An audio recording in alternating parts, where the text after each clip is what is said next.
ನಮ್ಮ ದೇಶಕ್ಕೆ ಒಂದು ಆಸ್ತಿ.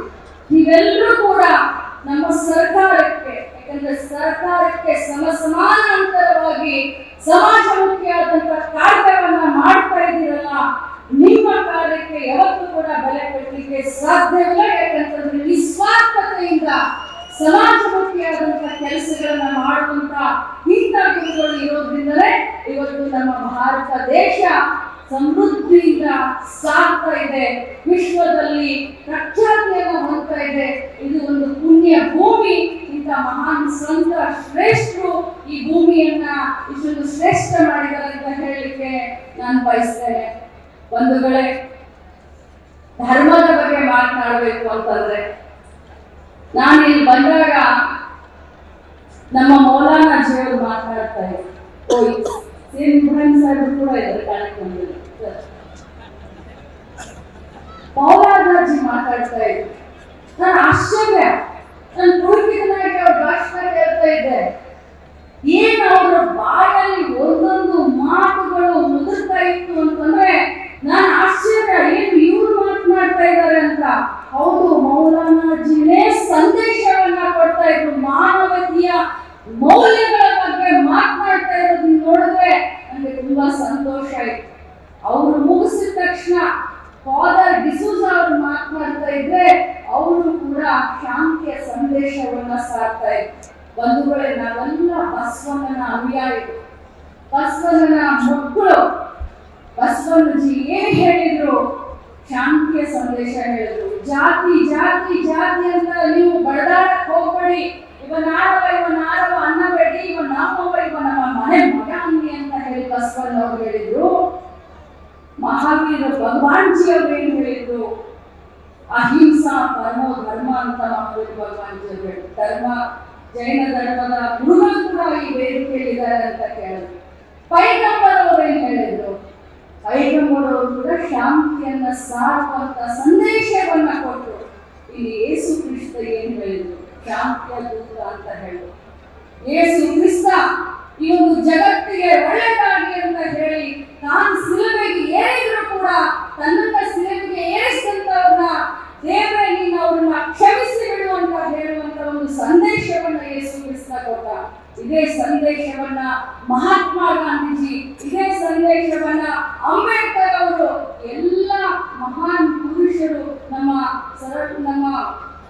ಶಿವಮೂರ್ತಿ ಶಿವಾಚಾರ್ಯ ಮಹಾಸ್ವಾಮೀಜಿಗಳಿರ್ಬೋದು, ವಿದೇಶಾನಂದ ಸರಸ್ವತಿ ಮಹಾಸ್ವಾಮೀಜಿಗಳಿರ್ಬೋದು, ನಮ್ಮ ನಾಡಿನ ಎಲ್ಲ ಮಠಾಧೀಶರಿರ್ಬೋದು, ಬೇರೆ ಬೇರೆ ಜಾತಿಯ ಗುರುಗಳಿರಬಹುದು, ಧರ್ಮದ ಗುರುಗಳಿರಬಹುದು, ಇವೆಲ್ಲ ಸಾರುವುದು ಒಂದೇ, ದೇವರೊಬ್ಬ ನಾಮ. ಬಂಧುಗಳೇ, ಇಷ್ಟೊಂದು ಸುಂದರವಾದಂತ ಅರ್ಥಪೂರ್ಣವಾದಂತ ಒಂದು ಕಾರ್ಯಕ್ರಮದಲ್ಲಿ ನಾವು ಇವತ್ತು ನೀವೆಲ್ಲರೂ ಕೂತ್ಕೊಂಡಿದ್ದೀವಿ. ನಾವು ಏನನ್ನ ಚಿಂತನೆ ಮಾಡ್ತಾ ಇದ್ದೇವೆ?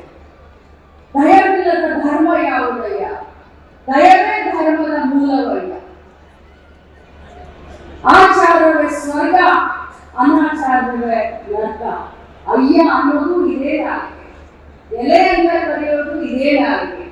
ಆ ಭಗವಂತ 84 ಲಕ್ಷ ಜೀವರಾಶಿಗಳ ನಂತರ ಒಂದು ಶ್ರೇಷ್ಠವಾದಂತಹ ಜೀವನ ಒಂದು ಮಾನವ ಜಾತಿಯನ್ನು ಕೊಟ್ಟಿದ್ದಾನೆ. ನಾವೆಲ್ಲರೂ ಮನುಷ್ಯರಾಗಿ ಹುಟ್ಟಿದ್ದೇವೆ, ಆದರೆ ಮಾನವ ಧರ್ಮವನ್ನ ನಾವೆಲ್ಲರೂ ಇವತ್ತು ಮರಿತಾ ಇದ್ದೇವೆ. ಬಂಧುಗಳೇ, ನಾನು ಇಷ್ಟೇ ಹೇಳಲಿಕ್ಕೆ ಬಯಸ್ತೇನೆ, ನಾವೆಲ್ಲರೂ ಕೂಡ ಒಳ್ಳೆಯದನ್ನ ಮಾಡಬೇಕು, ಒಳ್ಳೆಯದನ್ನ ನೋಡಬೇಕು, ಒಳ್ಳೆಯದನ್ನ ಜಗತ್ತಿನಲ್ಲಿ ಬಿಟ್ಟು ಹೋಗಬೇಕು. ನಾನು ಇಷ್ಟು ಹೇಳಿ, ಬೇವಿನ ಬೀಜವನ್ನ ಬಿತ್ತಿ, ಬೆಲ್ಲದ ಕಟ್ಟೆಯನ್ನ ಕಟ್ಟಿ, ಹಾಲು ಜೇನು ತುಪ್ಪದ ಹೊಳೆಯನ್ನ ಹರಿಸಿ ಸಿಹಿಯನ್ನ ಬಯಸಿದ್ರೆ ನಮಗೆ ಸಿಹಿ ಸಿಗಲಿಕ್ಕೆ ಸಾಧ್ಯನ? ಬಂಧುಗಳೇ, ಇವತ್ತಿನ ಈ ಒಂದು ಆಧುನಿಕ ಜೀವನದಲ್ಲಿ, ಆಧುನಿಕ ಬದುಕಿನಲ್ಲಿ ನಮ್ಮತನವನ್ನು ನಾವೆಲ್ಲೋ ಬರೀತಾ ಇದ್ದೀವಿ. ನಾವು ಭಾರತೀಯರು, ನಾವು ಭಾವನಾತ್ಮಕ ಜೀವಿಗಳು. ನಾವು ಕಲ್ಲನ್ನ ಪೂಜೆ ಮಾಡ್ತೀವಿ, ನಾವು ಮಣ್ಣನ್ನ ಪೂಜೆ ಮಾಡ್ತೀವಿ, ನಾವು ಅಗ್ನಿಯನ್ನ ಪೂಜೆ ಮಾಡ್ತೀವಿ, ನಾವು ವಾಯುವನ್ನ ಪೂಜೆ ಮಾಡ್ತೀವಿ, ಒಂದು ಗಿಡವನ್ನ ಪೂಜೆ ಮಾಡ್ತೀವಿ, ಒಂದು ನೀರನ್ನ ಪೂಜೆ ಮಾಡ್ತೀವಿ. ಆದ್ರೆ ಮನುಷ್ಯನ ದ್ವೇಷ ಮಾಡೋದನ್ನ ನಾವು ಯಾವತ್ತು ಬಿಡ್ತೀವಿ, ಅವತ್ತು ನಮ್ಮ ಭಾರತ ದೇಶದ ನಿಜವಾದ ಪ್ರಜೆ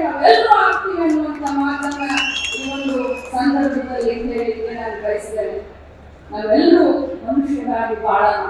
ಯಾಕಂತಂದ್ರೆ ನಾನು ಹೇಳಿದ ಹಾಗೆ 84 ರಾಶಿ ಜೀವಿಗಳು ಹುಟ್ಟಿದ ಮೇಲೆ, ಶ್ರೇಷ್ಠವಾದಂತಹ ಈ ಒಂದು ಮನುಷ್ಯ ಹುಟ್ಟಿದ ಮೇಲೆ ಆ ಇರುವಷ್ಟು ಸ್ವಾಭಿಮಾನ ಇವತ್ತಿನ ದಿನಮಾನದಲ್ಲಿ ಮನುಷ್ಯರಿಗಿಲ್ಲ.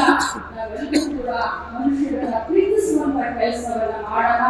ಇಂಥ ಮಠಾಧೀಶರು ಏನು ನಮಗೆ ಮಾರ್ಗದರ್ಶನ ಮಾಡ್ತಾ ಇದ್ದಾರೆ ನೋಡಿ, ಅವ್ರಿಗೆ ಏನ್ ಆಗ್ಬೇಕಾಗಿದೆ, ಅವ್ರು ಯಾವುದಕ್ಕೋಸ್ಕರ ಚಿಂತನೆ ಮಾಡ್ತಾ ಇದ್ದಾರೆ, ಅವ್ರು ಸಮಾಜಕ್ಕೆ ಚಿಂತನೆ ಮಾಡ್ತಾ ಇದ್ದಾರೆ. ಸಮಾಜದಲ್ಲಿ ಇರುವಂತಹ ಪ್ರತಿಯೊಬ್ಬರು ನಮ್ಮ ಮಕ್ಕಳು ಅಂತ ಚಿಂತನೆ ಮಾಡ್ತಾರೆ. ನಮ್ಮ ಕಡೆ ಒಂದು ಮಾತನ್ನ ಹೇಳ್ತಾರೆ, ಮಠಕ್ಕೆ ಭಾಗ ಇರೋದಿಲ್ವಂತೆ, ಮಠಗಳಿಗೆ ಭಾಗ ಇರೋದಿಲ್ವಂತೆ. ಯಾರು ಬಂದ್ರು ಕೂಡ ಬನ್ನಿ, ಯಾರು ಹೋದ್ರು ಕೂಡ ಹೋಗಿ, 24 ಗಂಟೆ ಮಠಗಳ ಬಾಗಿಲು ಓಪನ್ ಆಗಿರ್ತವಂತೆ. ಇಂಥ ಒಂದು ಪುಣ್ಯದ ಪುರುಷರ ಒಂದು ಅಧೀನದಲ್ಲಿ ಮಾರ್ಗದರ್ಶನದಲ್ಲಿ ನಾವು ಬೆಳೆಯೋಣ. ನಮ್ಮ ಮಕ್ಕಳಿಗೆ ಒಳ್ಳೆಯ ಸಂಸ್ಕೃತಿಯನ್ನ, ಒಳ್ಳೆಯ ಚಿಂತನೆಯನ್ನ ನಮ್ಮ ಮಕ್ಕಳಿಗೆ ನಾವು ಹಾಕೋಣ. ಯಾಕಂತಂದ್ರೆ ನಮ್ಮ ಮಕ್ಕಳೇ ನಾಳೆ ನಮ್ಮ ಭವಿಷ್ಯವನ್ನ, ನಮ್ಮ ದೇಶದ ಭವಿಷ್ಯವನ್ನ ರೂಪಿಸುವಂತ, ನಮ್ಮ ದೇಶವನ್ನ ಪೂಜಿಸುವಂತ, ಪ್ರೀತಿಸುವಂತ ಪ್ರಜೆಗಳಾಗಬೇಕು ಅಂತಂದ್ರೆ ನಾವು ನಮ್ಮ ಮಕ್ಕಳಿಗೆ ಮನೆಯ ಮೊದಲ ಪಾಠಶಾಲೆ ಅನ್ನೋ ಹಾಗೆ ಗುರುಗಳ ಮಾರ್ಗದರ್ಶನವನ್ನ ನಮ್ಮ ಮಕ್ಕಳಿಗೆ ಕಲಿಸೋಣ. ನಮ್ಮ ಸಂಸ್ಕೃತಿಯನ್ನ ಉಳಿಸುವಂತ, ಬೆಳೆಸುವಂತ ಜವಾಬ್ದಾರಿಯನ್ನ ನಾವು ಇಲ್ಲಿಂದ ಮುಂದೆ ತೆಗೆದುಕೊಂಡು ಹೋಗೋಣ ಅಂತ ಹೇಳ್ತಾ, ಇವತ್ತು ಬಹಳಷ್ಟು ನಾನು ಪುರಸ್ಕೃತರ ಇಲ್ಲಿ ಇರುವಂತ ಎಲ್ಲ ಧರ್ಮಗಳು ಬಂದಿದ್ದಾರೆ. ನಿಜವಾಗ್ಲೂ ಅಪ್ಪಾಜಿ ನಿಮಗೆ ಬಹಳ ಹೆಮ್ಮೆ ಅನಿಸ್ತದೆ. ನಾನು ಒಂದೇ ಬಾರಿಗೆ ಕಾರ್ಯಕ್ರಮದಲ್ಲಿ ನಾನು ಭಾಗವಹಿಸಿದ್ದೀನಿ. ನನಗೆ ಹೆಮ್ಮೆ, ನಾನು ವೀರಶೈವ ಲಿಂಗಾಯತ ಸಮಾಜದ ಹೆಣ್ಣುಮಗಳು, ರೈತರ ಮಗಳು, ರೈತರ ಹೆಂಡತಿ ಇವತ್ತು ಒಬ್ಬ ಮನೆಗೆ ಮಂತ್ರಿಯಾಗಿ ಕೆಲಸ ಮಾಡ್ತಾ ಇದ್ದೀನಿ ಅಂತಂದ್ರೆ ನಿಮ್ಮಂತ ಎಲ್ಲ ಮಠಾಧೀಶರ ಮಾರ್ಗದರ್ಶನ, ಆಶೀರ್ವಾದ ಅಂತ ಹೇಳಲಿಕ್ಕೆ ಬಹಳ ಹೆಮ್ಮೆ ಅನಿಸುತ್ತೆ. ನೀವು 1ನೇ ತಾರೀಕಿಗೆ ನನಗೆ ಬರಬೇಕು ಅಂತ ಹೇಳಿದ್ರಿ, ಆದ್ರೆ ನಾನು 1ನೇ ತಾರೀಕಿಗೆ ಬರಕ್ಕೆ ಆಗುತ್ತೋ ಇಲ್ಲೋ, ಇವತ್ತನೇ ಬರೋಣ ಅಂತ ಬಂದ ಮೇಲೆ ನನಗೆ ಈ ಒಂದು ಕಾರ್ಯಕ್ರಮದ ಅರ್ಥ, ಈ ಕಾರ್ಯಕ್ರಮ ಶ್ರೀಮಂತಿಕೆ ನಿಜವಾಗ್ಲೂ ಒಂದು ಬಹಳಷ್ಟು ಖುಷಿಯಾಗಿದೆ ಅಪ್ಪಾಜಿ. ಅಭಿಮಾನದಿಂದ ತಮ್ಮ ಪಾದಗಳಿಗೆ ಇನ್ನೊಮ್ಮೆ ಶ್ರೀಶಾಸನ ನಮಸ್ಕಾರಗಳನ್ನ ಮಾಡ್ತಾ, ಬಹುಶಃ ಆಯೋಜಕರು 15 ನಿಮಿಷ ಟೈಮ್ ಕೊಟ್ಟಿದ್ರು, 8-9 ನಿಮಿಷದಲ್ಲಿ ನನ್ನ ಭಾಷಣವನ್ನ ಮುಗಿಸಿದ್ದೇನೆ. ಎಲ್ಲ ಸಮಾಜದ ಬಂಧು ಬಾಂಧವರಿಗೆ ಶುಭವನ್ನ ಹಾರೈಸಿ ನನ್ನ ಮಾತಿಗೆ ವಿರಾಮವನ್ನು ಹೇಳ್ತೀನಿ. ಎಲ್ಲರಿಗೂ ಒಳ್ಳೆಯದಾಗಲಿ. ನಮಸ್ಕಾರ.